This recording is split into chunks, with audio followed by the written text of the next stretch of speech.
बातमीपत्राच्या सुरुवातीला एक मोठी बातमी अमरावती मधून ही मोठी बातमी आहे। शेतकऱ्यांची संपूर्ण कर्जमाफी व्हावी आणि दिव्यांग शेतमजूर आणि मेंढपाळ यांच्या विविध प्रश्नांसाठी बच्चू कडू आज राज्यभर चक्काजाम आंदोलन करणार आहेत। चक्काजाम आंदोलनामध्ये बच्चू कडू अमरावती जिल्ह्यातील अचलपूर अमरावती महामार्गावर सहभागी होणार आहेत। रस्त्यावर टायर जाळून शेतकऱ्यांनी संताप व्यक्त केलेला आहे, तर आंदोलकांनी अमरावती अचलपूर महामार्ग रोखून धरलेला आहे। रस्त्याच्या दोन्ही बाजूला वाहनांच्या लांबच लांब रांगा लागल्या असल्याचं पाहायला मिळतंय।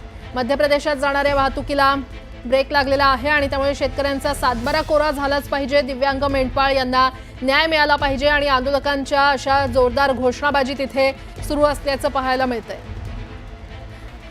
अधिक माहिती देत आहेत आमचे प्रतिनिधी संजय शेंडे आपल्यासोबत जोडले गेलेले आहेत। संजय, बच्चू कडू यांच्या शेतकऱ्यांना कर्जमाफी मिळावी यासह मेंढपाळांना आणि दिव्यांगांना मानधनात वाढ व्हावी इत्यादी मागण्यांसाठी जे राज्यभर आजपासून त्यांचं चक्काजाम आंदोलन सुरू झालेलं आहे।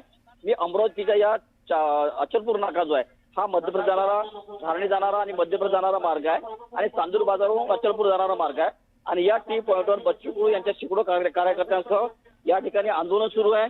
या ठिकाणी टायरची जाळपोळ करण्यात आलेली आहे आणि शेकडो कार्यकर्ते जे आहे या ठिकाणी संपूर्ण वाहतूक जी आहे वाहतूक थांबून ठेवलेली आहे। पोलिसांचा देखील मोठ्या प्रमाणात बंदोबस्त आहे, मात्र कार्यकर्ते कुठल्याही परिस्थितीमध्ये ऐकायला तयार नाही आहे आणि जोपर्यंत शेतकऱ्यांना संपूर्ण कर्जमाफी मिळत नाही तोपर्यंत कुठल्याही परिस्थितीत आंदोलनातून माघार घेणार नाही अशी भूमिका जी आहे ती बच्चू कडू यांनी घेतलेली आहे। बच्चू कडू यांचं हे आज राज्यभर आंदोलन होणार आहे।